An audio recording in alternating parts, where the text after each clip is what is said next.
They say the first cry of a child should be a blessing, but when Nathaniel Cross entered this world in the year 1857, the air itself recoiled, as though it had been forced to swallow a sound it could not contain. The town midwife dropped her scissors at the very instant the infant's wail rose, for it was no mere cry, but a long, keening note that seemed to crawl across the rafters and settle into the walls, a note that made the very crucifix above the bed tremble in its frame. No church dared ring its bells that night, though the hour was late, and custom demanded the chimes should sound to honor the living and remind the dead of their place. Yet the ropes were left untouched, and the towers stood mute, as if stone itself feared to awaken what had been born. The townsfolk whispered that the air had bent when he cried, that their ears ached not from volume but from meaning, as though the cry itself carried words their minds could not remember, but their bones could not forget. The minister, Father Alcott, was summoned, though his steps faltered at the threshold of the Cross household, for he too had heard the silence, the kind of silence that does not follow sound but devours it. "The bells are cursed tonight," he muttered under his breath, clutching the book at his chest as though the leather could shield him. "God keep us. The bells are cursed." Within the house, the midwife would not meet the child's eyes, for when he closed them, the air felt heavy, but when he opened them, the room seemed to grow smaller, darker, narrower, as though the very language of space had been unspoken. The mother lay pale, lips parted, whispering only once, "He is not ours alone," before falling into a fevered sleep. In the streets beyond, people swore that hymns had left their memory. Women hummed familiar tunes to soothe their babes, but found the melodies fled halfway. Men tried to recall verse. But children grow, and silence is never permanent, even cursed silence, for silence hungers, silence deepens, silence prepares. And on the seventh night, when the moon was black and no star dared burn above the Cross home, the bells swayed of their own accord in the empty towers, ropes moving without hands, clappers rising without strike, and yet no sound rang out, only the image of bells tolling in silence, like mouths moving without breath. Like sermons spoken to the grave, Nathaniel opened his eyes in the cradle, and though his lips did not move, the air bent again, as though something old had remembered itself, and every ear in the town strained, knowing they had heard a hymn they could not name. They swore it was only the wind against the boards, only the loose nails in the beams, only the old timbers of the Cross home sighing in the night.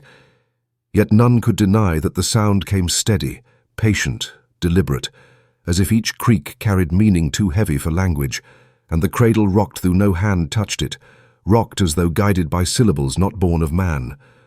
The mother lay pale and fevered, her eyes half shut, whispering fragments of psalms though she forgot the endings, her lips quivering around words that dissolved like smoke before the air could hold them. Father Alcott had blessed her with oil, yet the sheen of the cross upon her brow seemed to vanish before dawn, leaving only a trace like ash. And in the stillness the child moved as though answering a voice no one else could hear. Neighbors said the old Cross house had always groaned in storms. But this was not storm, nor wind, nor weather. This was a lullaby, low and steady, curling from beneath the cradle, a song with no melody, a hum without pitch, a rhythm that did not soothe but unsettled, like a prayer recited backward, like lips pressed against the floorboards whispering from the earth below. One night, as the fire in the hearth sank low, the midwife's daughter dared creep to the threshold, pressed by curiosity she could not master. She swore she heard the words, faint and hushed, a string of syllables that rolled against the grain of the wood, and though she ran before the last was spoken, she woke with those sounds burning in her ears, a language her own tongue nearly betrayed to the morning air.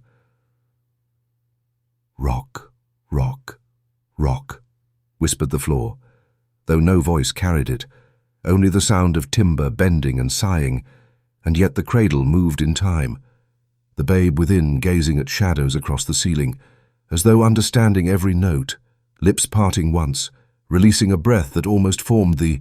And when dawn came, no rooster crowed, No bird stirred. Only the cradle creaked gently back and forth, though every window was sealed, and not a breath of wind stirred the boards. They said the book had no author, no hand had claimed it, no scribe nor monk nor heretic. It had simply appeared in the Cross home one storm-struck evening, left upon the sill as though the night itself had laid it down, leather cracked and curling like skin around bone, its clasps rusted, though no rain had touched them, its ink black as if still wet, though the words within spoke of centuries long forgotten. The mother swore she had not seen it before she slept, yet when she woke it lay heavy upon her chest, and the weight of it pressed her breath shallow. Jonathan Cross pried it from her hands, and as he did, the leather burned his palms though no fire licked it. He hurled it into the corner, but by morning it lay again at the foot of the cradle, as though it had chosen its place beside the child. No priest would bless it, though Father Alcott was begged. He came, trembling, carrying his oil and book of prayer. Yet when he reached for it, his hand recoiled before contact, for each page seemed to breathe as it turned, the parchment flexing like lungs filling with air, and as the wind through the rafters whispered, he swore he heard the book inhale, slow and patient. Like the drawing of a sleeper's breath, one scholar was summoned from the city. Dr. Whitcomb, a learned man who boasted he feared no text, no scripture nor curse. Yet when he laid his eyes upon the first line, he paled, his lips moving as though the words commanded his tongue. "Not Latin," he gasped. "Not Greek." His voice breaking to a whisper. "Older, older than Babylon, older than Babel." And before any could stop him, he began to read aloud.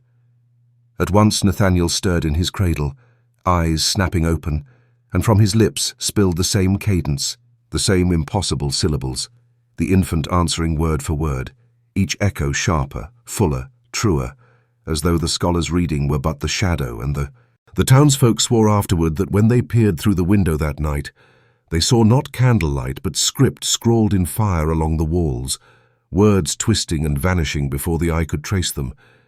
Yet each who looked away carried one syllable burned into memory, a syllable that echoed in dreams, and none dared speak it aloud. And in the silence that followed, the book pulsed once, as though alive, before sinking into stillness at the boy's side, its presence no longer a thing brought into the home but a part of it, an organ, a shadow, a tether. They say the first fire in the Cross house did not come from the hearth, nor from the lantern, but from the boy's own mouth, for when Nathaniel spoke the words he had gathered from the book, the air itself seemed to ignite, walls blackening as though licked by invisible flames. Though no smoke rose and no ember could be found, every word he uttered scorched the plaster, leaving marks that twisted like serpents, curling up toward the beams, inscriptions no hand had drawn, no brush nor quill had inked. Yet there they seared themselves, glowing faintly before settling into char, as if the house itself were a parchment branded with the boy's tongue. Candles drowned themselves in silence at each syllable, wax spilling across tables like flesh melting, flames vanishing, not with wind, but with shame, as if light itself refused to witness what the child pronounced, leaving only the hush of burned air and the faint hiss of wood sweating in its frame. One evening the scholars returned, those who had once laughed at the rumors, those who had prided themselves on reason, men from the city carrying ink and quills, their hands eager to capture what no man had yet preserved. Yet when Nathaniel opened his mouth before them, when the first sound pressed against their ears, their quills snapped in their fingers, ink bleeding across their pages like spilled blood, and each man found his wrist frozen mid-stroke, unable to write a single letter of what he had heard. Their leader, Master Harrow, forced his tongue to shape the sound again, whispering it low, but the syllable clawed through his throat like iron, leaving his mouth raw and his lips bleeding. "It burns," he rasped, his voice breaking. "God help me! It burns the air." And with that he tore the page before him into shreds, terrified that what he had written might breathe. The boy only watched, his small chest rising, his lips curling it. "Speak no more," the priest begged, falling to his knees. "Speak no more, or all will perish." Yet Nathaniel only turned his eyes toward him, dark as unlit glass, and whispered a single syllable, so soft it could have been mistaken for breath. Yet the crucifix above the hearth split down the center, wood hissing as though it had been riven by lightning. The scholars fled, leaving their broken pens and torn books scattered across the floor, not one daring to look back. And none of them ever set quill to page again, for each swore his hand shriveled at the attempt, tendons locking, bones aching, as though the memory of that tongue burned on inside their veins. And yet the boy learned. He practiced. He shaped the air as though it were clay, burning without flame, silencing without void. His cradle became an altar, his words a torch, and all who passed the cross home walked faster, heads down, muttering prayers they no longer trusted to carry weight. They did not come by daylight, for daylight had no claim on them. They came at dusk, when the sun drowned itself behind the black pines, and the marsh gave up its breath. Cloaked figures, their faces covered in ash as though they had crawled from burned earth, their footsteps soundless upon the road. And yet the dogs in town howled long before the first shadow crossed the cross threshold. Each man bore scars, not wounds of battle nor stripes of punishment, but letters carved into flesh, curling sigils etched across foreheads and cheeks, as if their very skin had been written upon by a hand that did not falter, words cut deep enough to leave the soul legible, words no one dared to read, for even the glance at them sickened the stomach and set teeth aching. The townsfolk watched from their windows, shutters drawn but not closed, too afraid to miss what they dreaded most. They whispered to one another, pilgrims, though none carried staff or satchel, scholars, though none bore book nor parchment, heretics, though even heresy did not move with such certainty, and the elders said nothing, for their eyes were fixed on the same horizon, knowing that such men do not travel for bread nor shelter, only for witness. When they reached the cross house, they did not knock. They did not call. They simply stood in silence until Jonathan Cross opened the door, and at the sight of them his legs failed him, for he too recognized the letters upon their flesh, letters he had seen burned into the walls by his son's tongue, letters he had prayed never to see again. Yet here they were, walking, breathing, carved into pale skin like scripture living in bone. They passed him by without word, without glance, as though he were not there, their cloaks brushing his frame as he shrank against the wall, and in the center of the house they stopped, before the cradle where Nathaniel lay watching, his eyes dark, unblinking, reflecting the candlelight not as flame but as shadow. Then one by one, each fell to their knees, cloaks spilling like funeral shrouds, heads bowed low before the child as before a relic, lips moving not in prayer but in recitation, syllables hissed through broken teeth, words that carried no mercy, no hope, only the weight of remembrance. And Nathaniel stirred, small fists opening as if to welcome their offering. The sound grew, a low drone filling the house, not chant nor hymn, but something older, something that made the beams quiver, the nails whine in their sockets, the earth beneath the boards shift as though recognizing the cadence. And Jonathan clutched the doorway, tears brimming, whispering, "No, no, not in my house, not my son." Yet his voice drowned in the rising tide of that forbidden chorus. At last Nathaniel opened his mouth, no longer the uncertain murmur of an infant, but the sharp precision of one who has mastered his tongue, his voice cutting through theirs yet guiding it, shaping it. And the pale men swayed as though rocked by the sound, their ash-streaked faces lifted, their eyes white and unseeing, their scars glowing faintly with the rhythm of his words, until they shone like brands freshly seared. One of them, gaunt and trembling, raised his head high and whispered, "The tongue returns in flesh. The silence finds its vessel." And at this the others pressed their foreheads to the floor, their knees grinding into the boards until blood seeped through the cracks, offered like libation to a child too young to walk.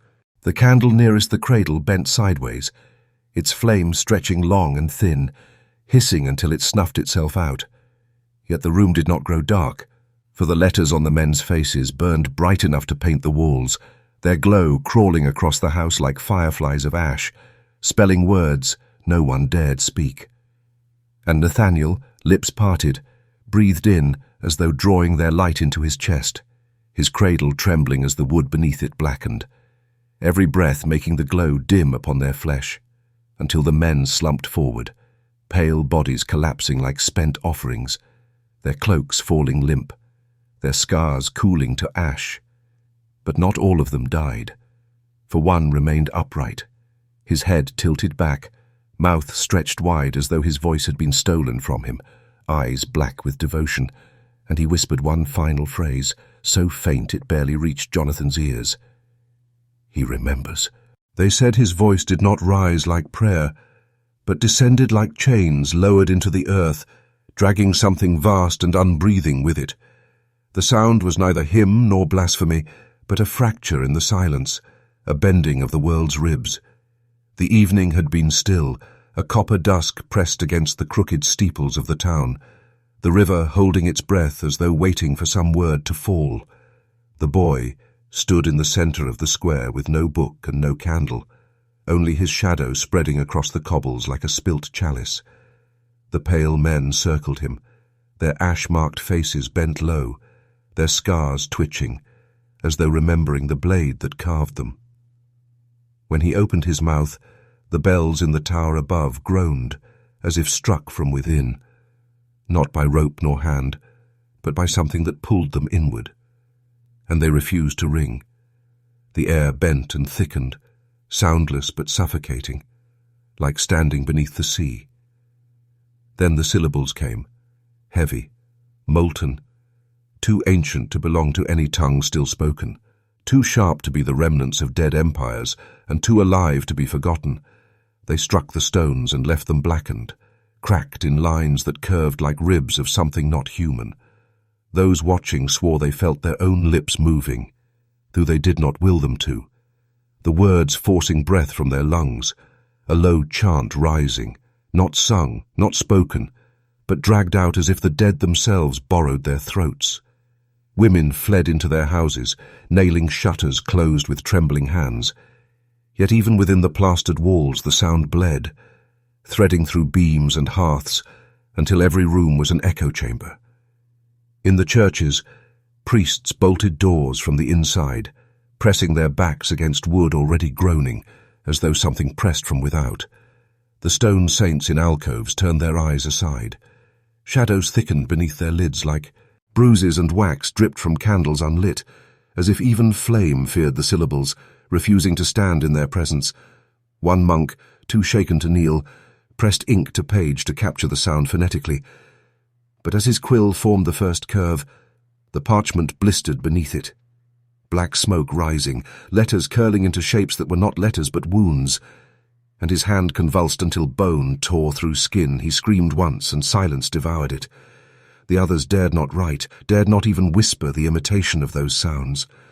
The boy's eyes were not his own, glassed over with some reflection of the sky, though no stars had yet risen. He spoke until the air itself rippled like heat, until moths fell dead mid-flight, their wings twitching like parchment on fire, until children cried out in their sleep, though none knew why, until even the river turned upon itself, its current reversing in shuddering spasms, as if pulled backward into a black mouth, when the final word broke from him. Every door in the town shuddered open at once, bolts snapping like twigs, though no wind moved, though no hand touched them. And in the silence that followed, all swore they heard the same thing, voices reciting back from the graveyard beyond the hill. Dozens, hundreds, not the voices of memory but of bodies long gone, each repeating the syllables in cadence, steady, unstoppable, as though the boy had opened their mouths too. The pale men fell prostrate, their scars glowing faintly as if branded fresh, and one by one they whispered through broken lips, not prayer, not devotion, but submission, their words indistinguishable from the dead now rising in rhythm. Above them, the cross atop the chapel leaned slowly forward as though bowing, its iron neck straining until it snapped, the sound like a bone giving way, and as it struck the ground, the boy smiled for the first time. A smile, not belonging to any child, and when his voice ceased, There was not silence, but a gap in sound itself, as though the world's breath had been stolen. And in that gap, from the direction of the graves, came the first unmistakable sound of footsteps, many moving closer. Beneath the wavering lamplight, the boy's face gleamed with a feverish pallor, not the flush of life, but the shadow of something written into flesh long before his birth, his small head tilted upward, and his eyes half closed. And in the thin, translucent skin beneath his lids, something shifted and pulsed like worms, spelling scripture in a tongue older than the earth itself, curling and tightening, as though the veins remembered massacres the living had buried. The room grew hushed in a way no silence should. It was not absence of sound, but a presence pressing down on every rib cage, scholars and elders leaning close at first, straining to decipher the shapes beneath his eyes, then stumbling back with hands raised as though to shield themselves from fire, their lips muttering denials that tasted of ash, for the marks writhed like forgotten alphabets awakening, curling with every heartbeat, rearranging themselves as if they were alive and sentient. A candle guttered, wax sliding like pale tears, and in the tremor of its dying flame, a voice too soft to be owned by a child whispered from Nathaniel's throat, not spoken, but exhaled as if language itself seeped from marrow, a syllable none could hold in memory. Yet all swore burned them when it brushed their ears. Some clutched their heads and fell, some clawed at their eyes to unsee, others prayed with mouths full of blood where they had bitten their tongues to silence their terror.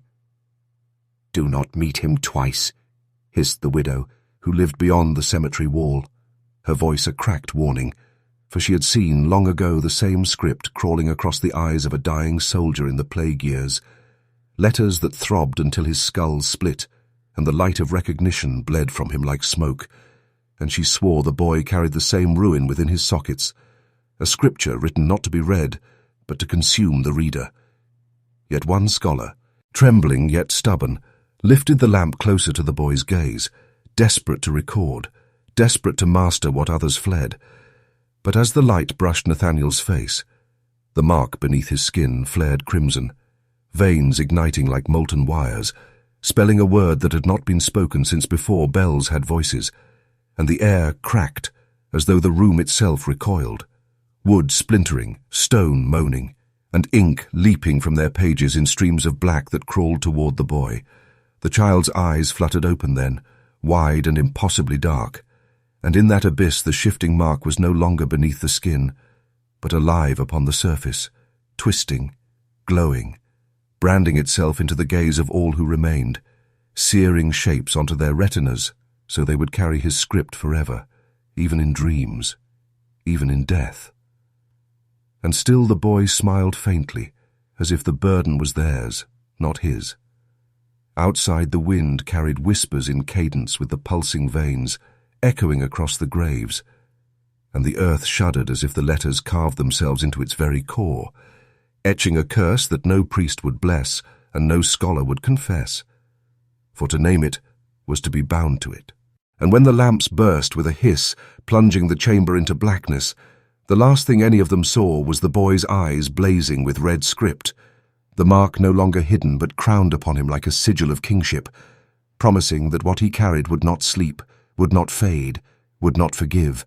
It was whispered in every corridor of the university that men of letters could withstand anything, that parchment and candlelight armored the mind better than steel ever could. Yet when they came to hear the boy speak, when they begged him for a word, they did not leave as men, but as something emptied, something shredded from within.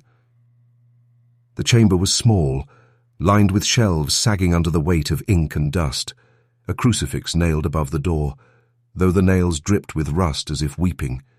As if resisting its post, the boy sat cross-legged in the center, his eyes lowered, his hands folded as if in false prayer, and the scholars circled him like moths circling a flame they already knew would consume them.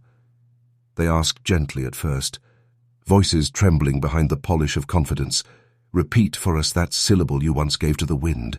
Show us how the air bent. Let us record it. Let us prove it for the ages." And when the boy looked up, veins coiling script behind his eyes, he whispered, not with breath but with weight, with something deeper than air and the shelves groaned as though every book remembered something it had tried to forget.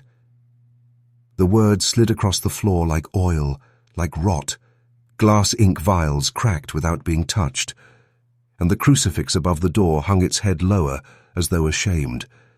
The first scholar fell to his knees, clutching his ears, though no sound could be described. He mumbled numbers that had no order, dates that had no calendar, his teeth chattering in rhythm with no hymn ever known. Another scholar scribbled frantically on parchment, yet his letters unravelled before his eyes, bleeding into shapes too jagged to belong to any alphabet of man. He laughed at what he saw, laughed until his lips bled, then wept in the same rhythm, while the boy only watched in silence, his head tilted as though measuring them, as though weighing their worth against a scale we could not see. One man clawed at the shelves, ripping spines from volumes, stuffing pages into his mouth as if paper could silence the echo, as if devouring knowledge could protect him. But his eyes rolled white, and he whispered the word back to himself again and again until his tongue swelled, blackened, and split. The others clutched each other, murmuring in voices not their own, their mouths moving, but no human language escaping. When it ended, when the boy closed his lips and the syllable fled the air like smoke receding, the chamber was ruined. Ink pooled like blood across the floor. Candles bent as though melted sideways, and every scholar sat or knelt in paralysis, staring at nothing, their eyes hollow wells with no reflection. Not one of them returned to their homes that night. Not one carried pen to parchment again. Some wandered the streets mumbling to shadows. Some tore their fingernails against stone until bone showed. Others lay down in the mud with smiles too wide, waiting for something to rise from beneath the earth. Their families locked their doors. Priests carried salt, and every book that bore their names was burned without ceremony. But the boy, he merely blinked, his eyes faintly glowing with script that moved and pulsed like worms, and when asked if he remembered the word he had given them, he whispered, not to those present, but to something unseen above. They heard only fragments, but enough to know it was not their names he was calling. The echo of that syllable still hangs in the chamber, even now, ink refusing to dry on its own, shelves sagging with invisible weight, and those who enter claim to hear scholars still scratching at parchment in the dark, writing with hands they no longer own. And in the boy's silence, the world itself seemed to pause, as if listening, as if waiting for him to open his lips once more. The next word would not leave men merely broken, it would leave them unmade. The earth was not meant to remember fire in this way, yet the dirt at the crossroads bore the marks of something older than flame. His footprints smouldered in the soil, not pressed like flesh upon dust, but seared, as if his very passage branded the world with a covenant. No farmer, no priest, no pilgrim could name. They glowed faintly long after he was gone, ember veins that pulsed like veins in living skin, and no hand dared scatter them. The road itself was wrong. Ask any traveller of that season, and they would swear the path forked where no map had drawn it. A crossing that appeared only at dusk, a place of decision with no decision to be made. For whichever turn you took, you were already walking the same way. A circle not of stone, but of inevitability. The kind of circle whispered about in psalms written before men could write. The villagers said they heard things there, voices thinned into threads by the wind. Not the wind of sky, but the wind of lungs, as though invisible mouths pressed against the air, and each voice had no patience for words but only hissed, tongues that belonged to no man, no beast, no angel. They slid and cracked in the throat of the earth, speaking syllables that bent ears, syllables that bent thought, syllables that bent faith. Some swore the boy knelt at that place, his shadow cast long though no light fell. The kind of kneeling not in reverence but in recognition, for he did not pray to what was there. He listened, and those who spied him from afar swore the ashes stirred, the ground rising as if in breath, as if the very dust had a chest and a mouth, as if the land itself spoke back to him. One night, a hunter, drunk on courage or on wine, tried to step upon the seared prince, His boots struck the mark, and the air groaned like an organ pipe cracked in half. He fell screaming not from pain of fire, but from the weight of voices flooding his head.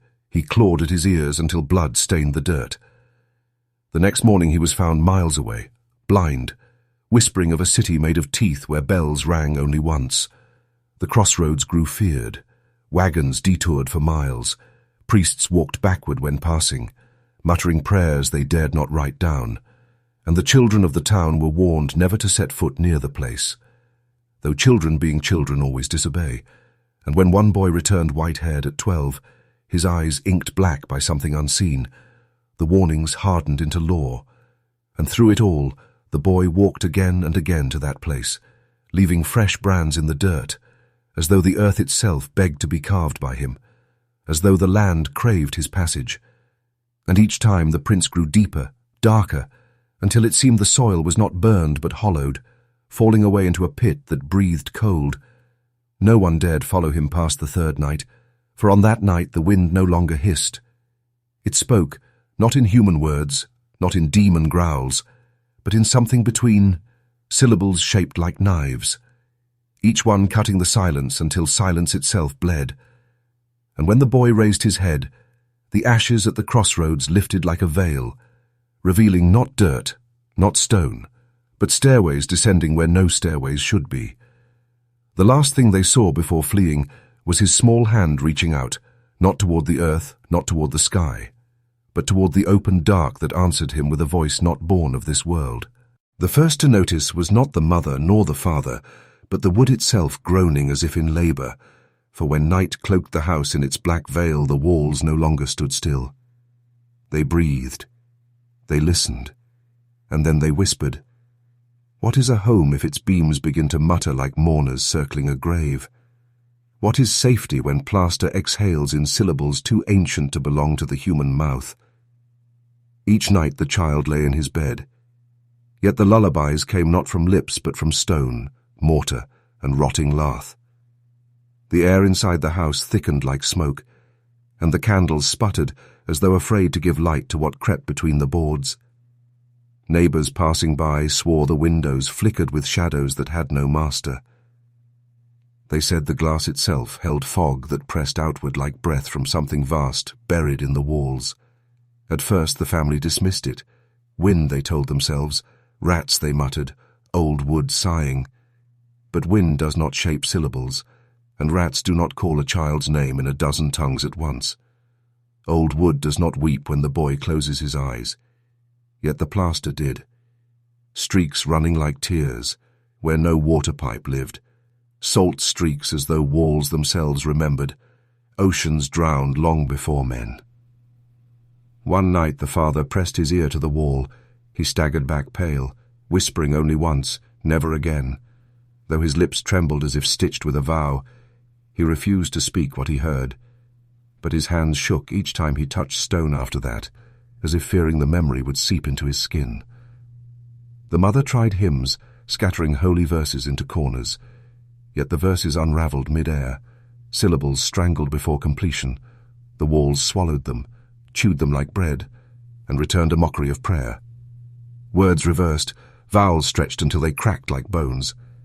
And though she prayed louder, the voices beneath the plaster only grew smoother, calmer, as if savouring her effort. The boy did not cry at these disturbances. He laughed, though not as children laugh. His giggle rose in strange harmony with the whispers in the lath, as if two choirs, one of flesh, one of stone, sang the same hymn from different throats. His laughter bent like light through glass, becoming something unearthly, something that made the neighbors cross themselves without knowing why. Scholars were called once, men of rational study, eager to declare it trick of sound, trick of fear, trick of age.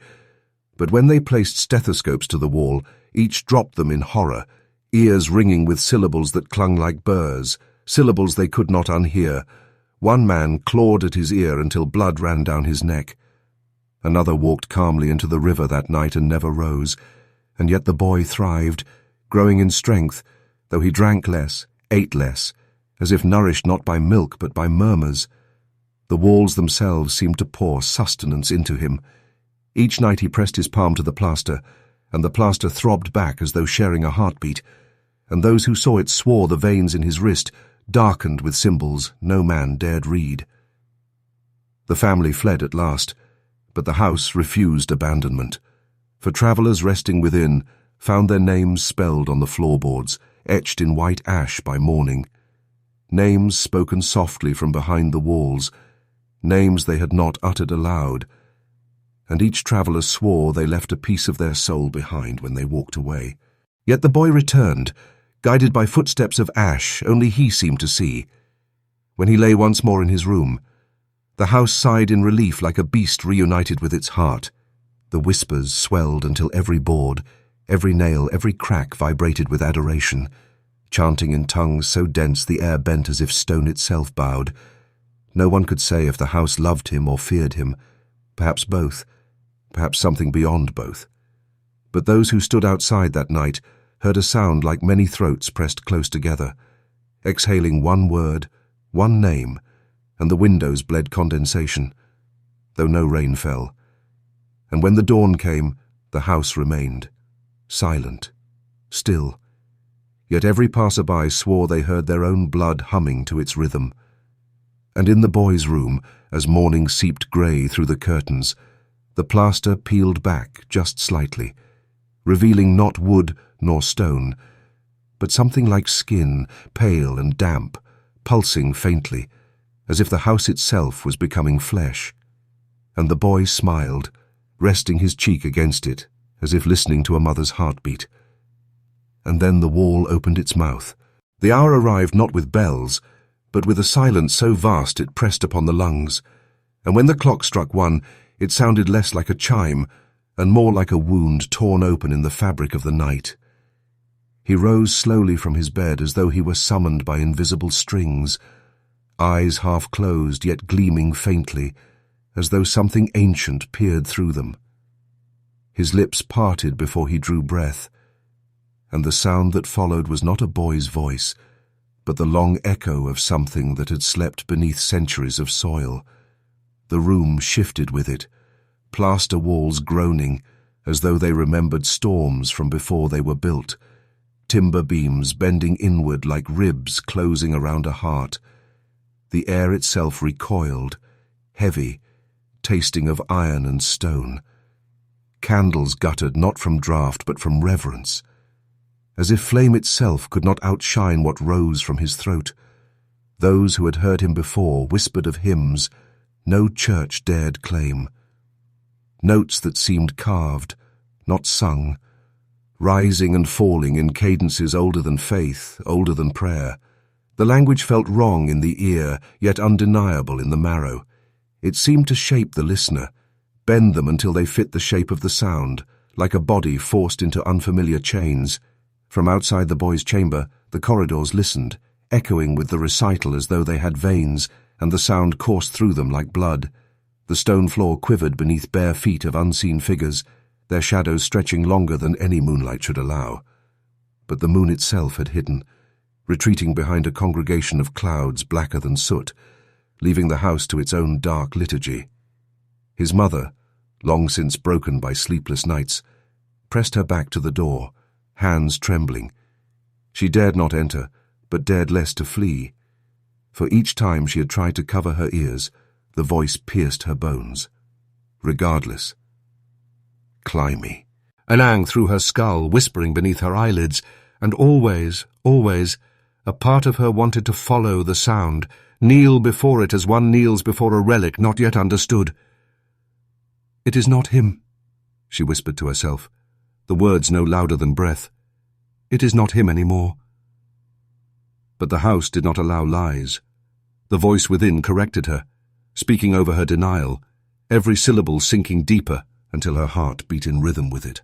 At the foot of the bed the boy's shadow lengthened, its mouth too opened, and though it cast against the wall, it moved a fraction out of step, answering him, echoing him, sometimes even leading him, like a choir of one split into two.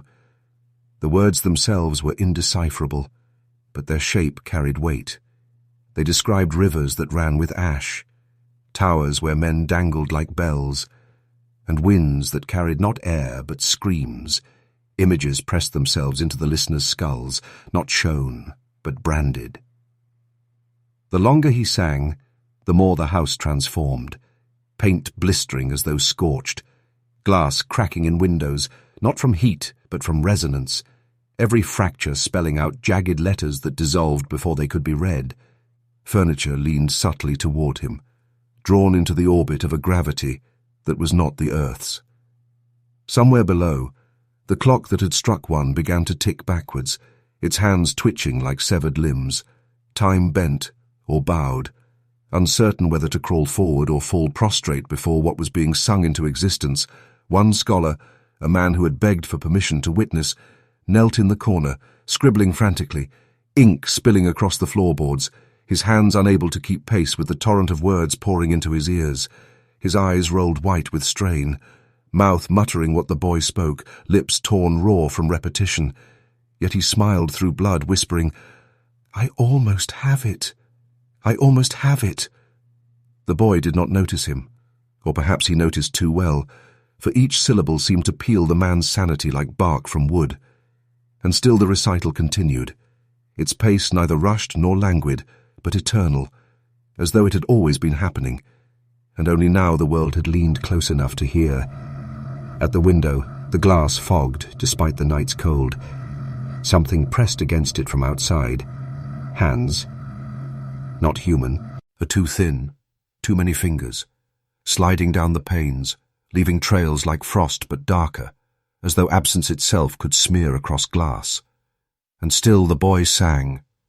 The mother whispered again, shaking, "Stop, please stop," though she knew her son could not hear her, or if he could, it was not him who listened.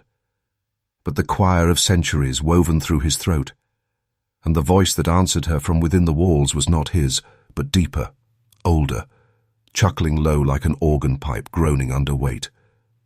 Then came the change, the pause between words, a silence thick enough to choke, a silence that waited as though to see if anyone dared to fill it.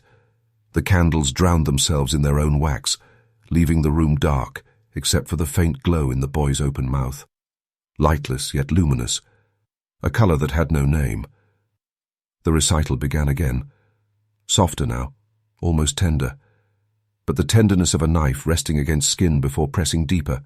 Each syllable fell like a drop of oil on fire, staining the night, staining the breath, staining the listener with an imprint that could not be scrubbed away.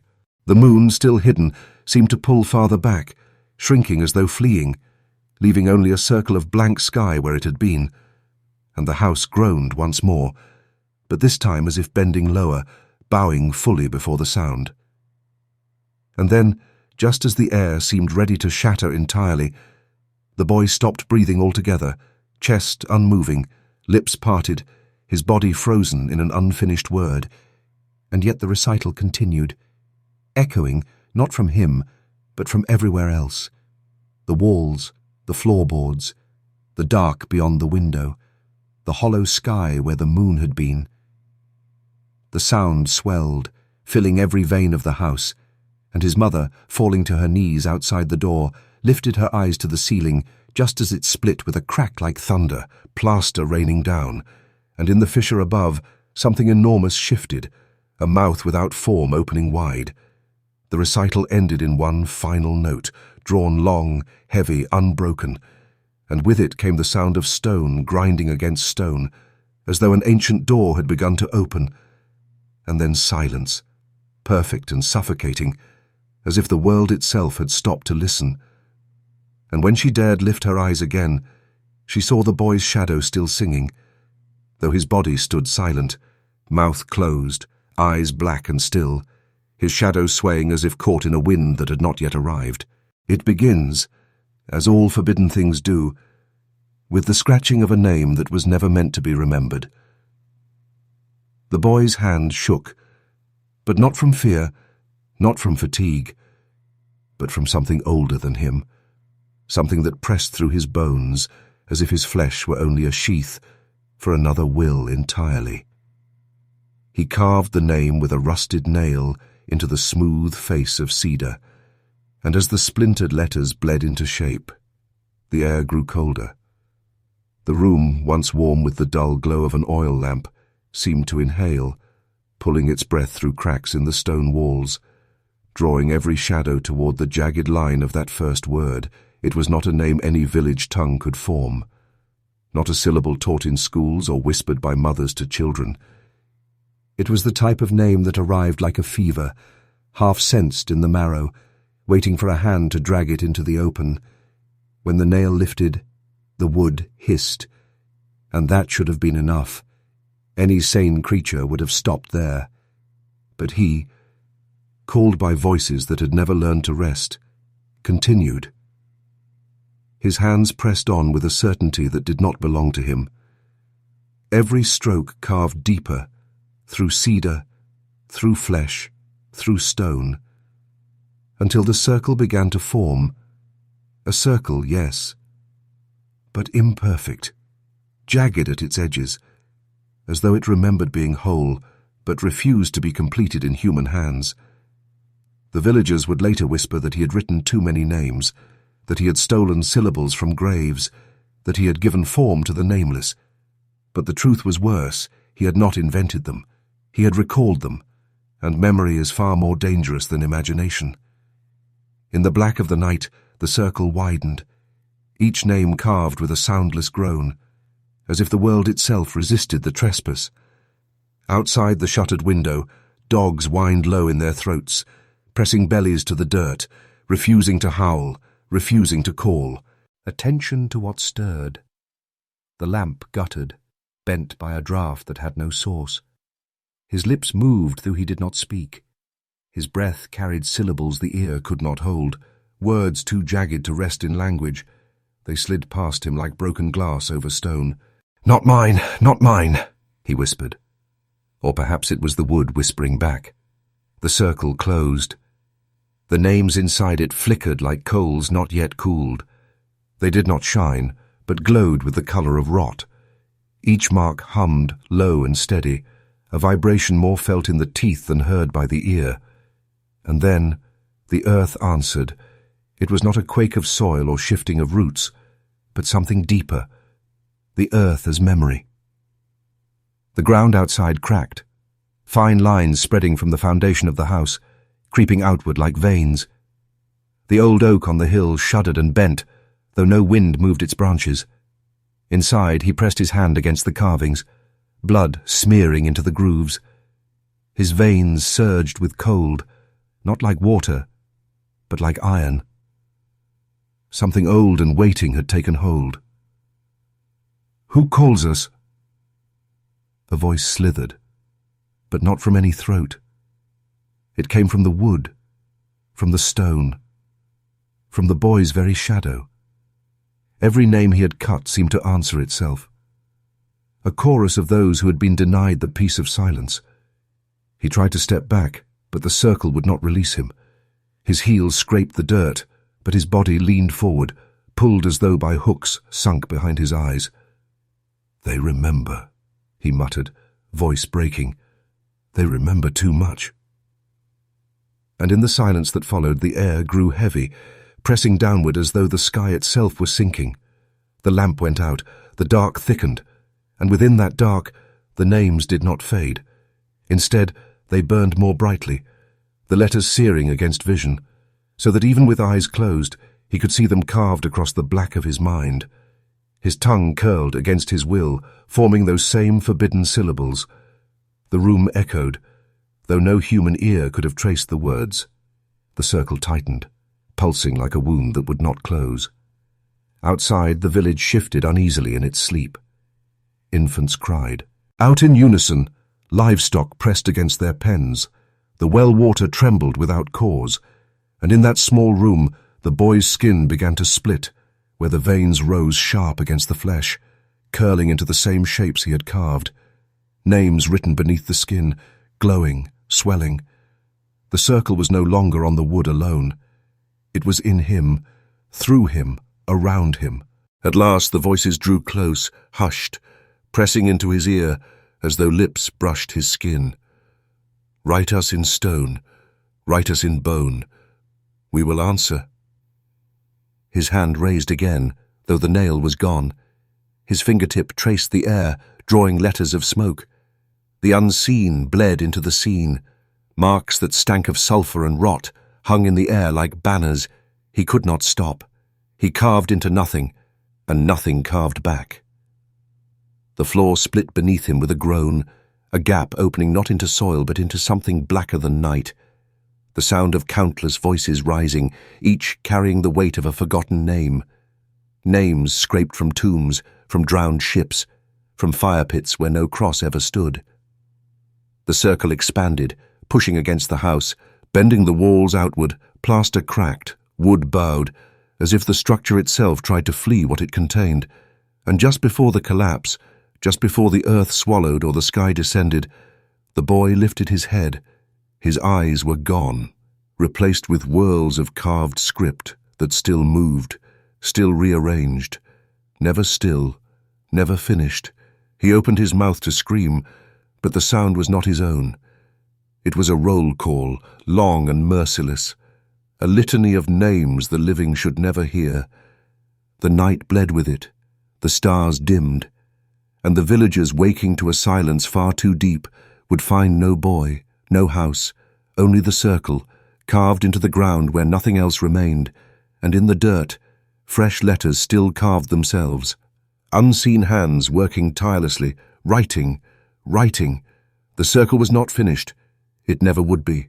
The first night without his voice was not a night of peace, but of unease. For when a terror ends too suddenly, it leaves a hollow space that hungers to be filled.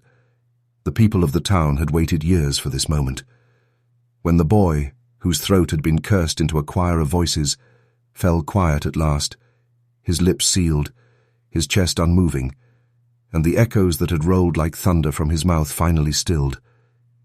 They lit candles in their windows and whispered prayers of release. Yet no prayer reached beyond their trembling breath, for something in the stillness was wrong, something waiting, something listening. At first they thought it was only relief, the sudden absence of sound that made every step of a boot feel like a hammer, every creak of timber like a scream. Yet the longer they sat in their parlours, the more they felt watched by a silence that was not silence at all, but a presence, thick and living, clinging to the walls, curling into their ears like cold smoke, making them straining harder, to hear what they should not.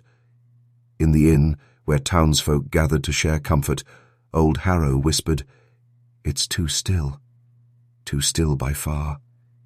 The air moves, but it carries nothing." And the others nodded, swallowing hard, pretending not to notice how the fire refused to crackle, how the kettle boiled yet gave no hiss, how even the dogs slept without a sound, as if their very lungs feared to stir. It was young Ada, with her pale braid and eyes too wide for comfort, who first asked, "Do you hear it? Not what isn't there, Pa, but what is?" And though the others turned away, each of them knew, in some buried place of their soul, that they did. For within the quiet was a low pulse, a rhythm buried beneath the world's stillness, as though silence itself had been beaten into shape and now trembled with its own heartbeat. On the second night, they could not sleep, for silence followed them into their dreams, where doors opened onto endless halls of muffled air, and voices tried to scream but came out as dust. And when they woke, sweating, gasping, they found the silence had followed into waking, heavy, breathing, waiting. Mothers pressed their ears to the chests of their children, not to hear the reassuring thrum of life, but to listen for what else might dwell inside. And some swore that in the pauses between heartbeats, another rhythm whispered through, slow and vast, as though the world itself had taken on a second pulse. By the third night, the silence had grown so thick it weighed on their bones, and every man, woman and child strained harder, desperate to prove it was only stillness, only air, not something living. But the more they strained, the more they began to hear, faint movements in the soil beneath their homes, echoes of words never spoken, the memory of screams that had not yet been uttered. And then came the first voice, not from a throat but from the silence itself. A woman named Lorne was kneeling by her hearth when she froze, her eyes wide, her mouth trembling, for out of the stillness came her dead husband's voice, whispering her name, soft, like a hand stroking the back of her skull. And though she screamed and covered her ears, others soon confessed they too had heard. Voices of the gone, the buried, the forsaken, speaking not from beyond, but from the silence, as if the hush of the world had swallowed them whole, and now let them leak back through. Yet the voices were not kind nor comforting. They were raw, they were jagged, they carried demands, they carried warnings, they carried hungers. And so the town gathered at the chapel, desperate for sanctuary. But when the priest opened his mouth to pray, no word came, only the dry movement of lips, and the people, horrified, realized that sound itself had fled them, that the silence had not only grown alive, but jealous, hoarding every syllable, every breath, every cry. They stood together in their wordless terror, each one pressing their ears against the silence, each one listening for what would come next. For though they could not speak, they could hear. And in the heavy hush, like thunder preparing to break, came a vast inhalation, long and deep, as if the silence itself were drawing breath. And then, from the back of the chapel, a child's voice rang out. Not the child's own, but older, deeper, a voice that belonged nowhere, whispering through the child's open mouth. The silence was never empty. It was only waiting to speak. The candles guttered, the walls trembled, and every head turned, not toward the child, but to the air around them. For it was no longer still, no longer mute. It was speaking everywhere at once, rising, swelling, eager to be heard. And in that moment, the town knew with a horror beyond measure that what they had mistaken for relief was merely the first word of a sentence they were not meant to hear, and that the silence was preparing to finish it. The great hush deepened, drawing tighter, drawing nearer, and in its breathless womb, the walls of the chapel began to bend inward, as if the silence wished to crush them into itself. The last candle died, and darkness joined the silence. Two hungers now merged into one, and then came the sound, not of life, not of death, but of something older, the breaking of the pause itself, tearing open into a roar that no human throat could hold. A roar that promised the next chapter was not silence at all, but song. The town did not speak of it in the daylight, but in the hours between midnight and dawn, every man and woman admitted they could still hear it. That thing within the silence, breathing beneath their skulls, pressing against their veins like a second pulse. Children cried in their sleep, muttering words they had never learned, their tiny mouths shaping the syllables of extinct tongues. The elders prayed, but their prayers returned hollow, for silence itself had become a mouth, open, waiting, listening. And when at last, on the seventh night, they gathered in the square to prove their courage, they realized the truth, that it was not silence surrounding them at all. It was a chorus too vast for the human ear, so immense that the mind could only register it as emptiness. 1,000 voices pressed into a single soundless hymn. One boy, trembling, whispered into the air, "If this is silence, then what is sound?" And the moment he spoke, the silence answered, not with noise, not with words, but with a movement in the dark, a bending of air, a pressure so thick that every candle guttered and every window pane shivered. The silence had grown a shape, and it was listening back.